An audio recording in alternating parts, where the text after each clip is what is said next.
Jesus is talking about shepherds and sheep and about sheep coming together in a safe place, a place of refuge, about there only being one entrance to that place of refuge, that place of security, and about He Himself being that point of entry.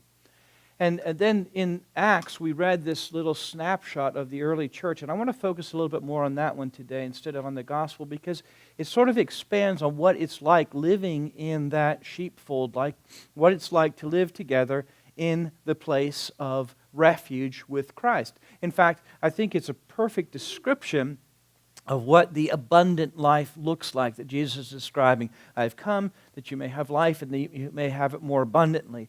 Sometimes people think of that means I'll have lots of money and I can go do all kinds of fancy stuff, like go to Hawaii, which we're actually going to get to do because somebody was really gracious. A couple of people helped us out. But anyway, some people think the abundant life is a material kind of thing or a personal kind of thing. But Jesus makes it clear, and the writings of the New Testament make it clear that it's something that happens in community.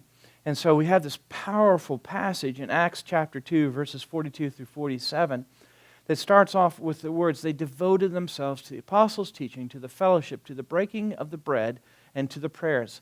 And I want to think about that just for a few minutes together.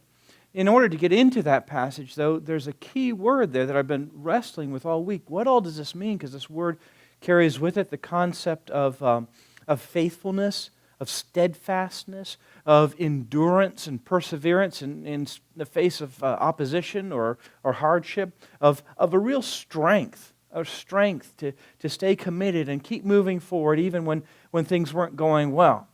And throughout the week I've been trying to think what concept really conveys that. And then it hit me yesterday that the sovereignty of God and the readings of the Scriptures and the need to understand this all have converged on a day that happens to be sometimes called Mother's Day. Isn't that interesting? And so I'm groping for a concept of something that portrays strength and perseverance, endurance, steadfastness in the face of disappointment, commitment, and continuity, and trying to figure out what that is like, and it suddenly seems like it's really obvious what it's like. And so let's read it from that perspective. They continued steadfastly, like a mother is committed to her newborn baby, like perseverance, endurance, and commitment. The strength to drag yourself out of bed in the middle of the night to care for a crying infant. The strength to put up with the disappointments along the way. The strength and the commitment to care for a child that keeps getting sick out of both ends. You know all the stuff. That's kind of what's going on here. That kind of strength. It's not a response of feeling, it is a response of decision and determination. And so the basic elements of the Christian life flow out of commitment, steadfast perseverance and commitment. This is what it means to be a follower of Christ, to be a sheep in the fold of God. So with that kind of devotion, with that kind of commitment, with that unwavering perseverance, they steadfastly persisted in the apostolic teaching. That was the first thing here. Each one of these flows out of that word steadfast. Each one depends on it. And so they persisted in the apostolic teachings, the writings of the apostles, those eyewitnesses of Jesus that they had collected together that became the core of our New Testament. This is what they built their lives upon. Not simply that they read it through and said, oh, that was interesting, give me the next John Grisham novel. They really engaged themselves in these things and lived out these things, that God had become incarnate in Jesus Christ, that God did a one-time shot of becoming human and coming down among us and teaching and doing miracles and then being executed, a shameful death. And somehow, in that mystery of His execution, He took the sins of the whole world upon Himself so that all who would believe in Him could have their sins forgiven and washed away. It's an amazing thing. And this is the teaching of the apostles. And we're saying that this core truth is non-negotiable. To be a follower of Jesus is to be committed to these things. And that's why almost every Sunday, part of what we do together is to confess or recite or testify the Nicene Creed. I believe in God the Father Almighty, maker of heaven and earth. We we commit ourselves to these things. It shapes our minds, not just informs our mind, but shapes our lives. This is how we engage with reality. The apostolic teaching, this is what we're devoted to. And we would die for these things. You know, you wonder, what is it that's not, because out in the media you hear people arguing about all kinds of things.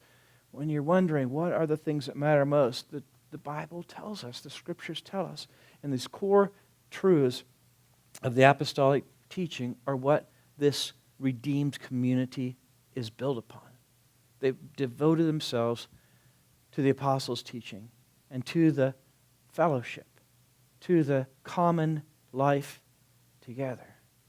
Wouldn't it be great if you could find a place in all the world where you would be accepted for who you are, where you would be loved no matter how many times you messed up, where there would be people who would believe in you even when you didn't believe in yourself? Wouldn't it be amazing if you could find a group of people that would help you out when you had needs, and might even love you enough to say, you know, I think this direction you're headed in is going to be non-productive for you? Wouldn't it be amazing to find a place where you're loved and accepted as you are, and people believe in you and see in you the potential for Christ-likeness? Well, that's what this is. That's what we are. And we are devoted to one another like a mother is devoted to her newborn baby, with a commitment and a determination, with the understanding you're not going to always get it right. Babies have accidents when they're potty training. Adults have accidents too, of different kinds, but you know, we don't always behave like we should.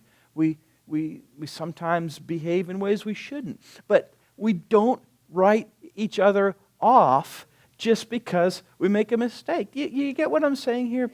This whole relationship thing is much, much deeper than convenience or, just feeling. It's a determination. It's a commitment. And it goes deeper, much, much deeper than I just happen to be comfortable around you. They devoted themselves to the apostles' teaching and to the fellowship. You know, in Genesis, it says, God says, it was not good for the man to be alone. Hey, brother, welcome. Glad you're here. It was not good for the man to be alone.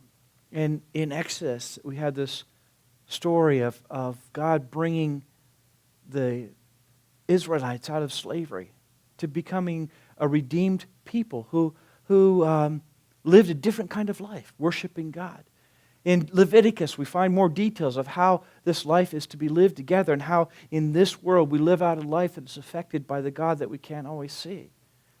And in the New Testament, Jesus gathers together a group of followers to teach them how to live in community and live out His teachings as community.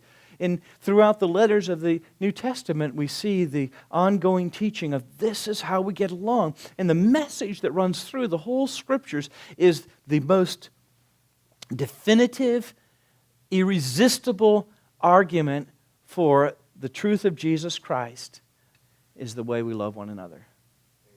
Isn't that something? Isn't that scary? Because we can have our doctrine, theology, and practice all just absolutely down to a T, but if we ain't loving one another, it isn't going to fly. It just isn't going to fly. I'm thankful that part of the trademark of what this church is, what this congregation is that we are a people who love one another, who will pay the price, make the commitment, and the determination to be engaged with one another, even when it costs us a little bit. I'm so thankful. You guys are devoted to one another. You know, Father Jim, he's on vacation, not vacation, I guess he's on the East Coast at graduation. Grandson's graduation, yeah. And so, but, you know, last week he got up and said, okay, in order to get the backyard done, we need at least another $1,000. And you guys did not come through with $1,000. He came through with like $5,000. And so, yeah. So yay you. Yay God. And that's, you know, I mean, that's just money, but it's money that's because of love, and it's because of a commitment, because we have a vision of children being able to play back in the playground, of the neighbors seeing that we care about this community. And so, yeah, they're devoted to the common life together because the most profound witness we can give for Jesus Christ is the way we love one another. And people in the world who don't know Christ do not care at all what you believe if you aren't loving one another. Thank God you are loving one another. Continue to protect that and guard that. Guard that. They devoted themselves to the fellowship, to the apostles' teaching, to the fellowship, to the breaking of the bread. And now here's a little clue here. Luke is giving us a clue. Do you remember last week's story about the road to Emmaus? Okay, just in case you don't. The disciples are walking along Easter afternoon. They don't know it's Easter yet. A lot of people out there don't know it's Easter yet. Remember that. And as they're going along, this stranger comes up and starts walking with them, and they're all depressed and saying, he's saying, "What are you talking about?" They say to Jesus, but they don't know he's Jesus. They say, "Are you insane? Don't you know what's so depressing? It's the end of the world. Jesus was executed." And then he just takes and opens the scriptures and teaches them. They still don't know who he is. They get to the next town they're going to, and Jesus acts like he's going to walk on. And they say, "Oh, come on in and have dinner. It's late. Let's." And so it goes in, and Jesus sits down at the table. They don't know he's Jesus yet. And he takes the bread, he blesses it, he breaks it, and he gives it. Takes, blesses, breaks, and gives. The four components of Eucharist. And in that moment, their eyes are opened, and they say, "It's Jesus." And Luke, who wrote Acts, is saying to us here, they devoted themselves to the breaking of the bread. And it's a very specific clue to say this is what Paul calls the Lord's Supper. They were devoted to the common meal together. Not just the Eucharistic meal, but that was certainly very much a core element of the community life together. It is life-giving. The bread of life come down from heaven. They were devoted to that. I'm so thankful for Father Marvin being here last week and kind of giving us a broader view of all that's involved and all the symbology that takes place every week to teach us not just intellectually, but, holistically what's going on. And to the prayers. They were devoted to the prayers. And again, there's a sense here which is not simply the fact that they prayed. Some translations just say into prayer, but literally it says the prayers. It's plural. And the idea is that, yes, prayer was very much the heart of the life of the Christian community, but there's also the sense and the suggestion that they were continuing with the prayers at the temple at the fixed hours of the day. And Christians gathering for prayer together is a wonderful thing. Now, most of you here are Americans in mentality and background. We're very individualistic. We tend to think of salvation in terms of me and then us. The biblical concept is us and then me. So prayer on your own is a wonderful thing and certainly should be practiced.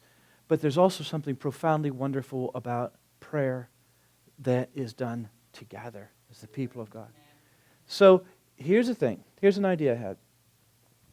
I didn't put it in my notes because I didn't know if I've had the guts to tell you. I'm still not really sure, but we'll see. So when Pentecost comes, you remember what they were doing before Pentecost for 10 days? Do you remember what they were doing? They were praying. They were praying together. So I'm thinking, wouldn't it be cool if, like those 10 days before Pentecost, we came together for evening prayer for 40 minutes or whatever, just to have a prayer together? And what would God do if we started seeking Him like they did back then? So anyway, I don't know if I have the courage to spring that one on you or not, but if I do, be ready. And be nice because we're devoted to one another, remember? So, and as they lived out this life, the abundant life of sheep in the fold, God blessed them. Miracles were done. And the Lord added to their number daily those who were being saved. Lord, let us be this. Amen.